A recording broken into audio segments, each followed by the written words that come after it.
నిజామాబాద్ జిల్లాలో పలు అభివృద్ది సంక్షేమ కార్యక్రమాల్లో పాల్గొన్నారు మంత్రి పోచారం శ్రీనివాస్ రెడ్డి. డబుల్ బెడ్రూమ్ ఇళ్ల పనులను పరిశీలించారు. బోధన్ మార్కెట్ కమిటీ ప్రమాణ స్వీకార కార్యక్రమానికి హాజరైన పోచారం అక్కడే మార్కెట్ గోడౌన్లను ప్రారంభించారు.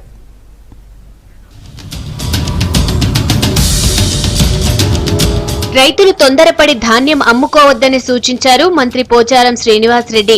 గోదాముల్లో నిల్వ చేసుకుని మంచి రేటు వచ్చినప్పుడే అమ్ముకోవాలన్నారు. నిజామాబాద్ జిల్లా బోధన్ వ్యవసాయ మార్కెట్లో నిర్మించిన గోదాంలను మంత్రి ప్రారంభించారు. మార్కెట్ కమిటీ ప్రమాణ స్వీకార కార్యక్రమానికి హాజరయ్యారు.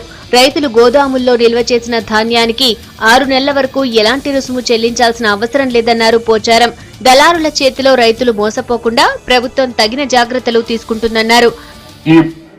యాసంగి పంటకు నీళ్ళిచ్చి కొంత పొదుపు చేసి టల్లిసాగర్ వరకు 1,15,000 ఎకరాలు, పోచారం డ్యాం కింద 7,000 ఎకరాలు, కౌలాస్నాల కింద 5,000 ఎకరాలు, రామడు ప్రాజెక్టు కింద 5,000 ఎకరాలు, మళ్ళా మన జిల్లాలో కామారెడ్డి నిజామాబాద్ జిల్లా 1,214 చెర్ల కింద మరొక 54,000 ఎకరాలకు ఈ రోజు పంటకు నీళ్లు ఇవ్వడానికి ప్రభుత్వం నిర్ణయం తీసుకోవడం జరిగిందని చెప్పేసి మీకు అందరికీ చెప్తాను.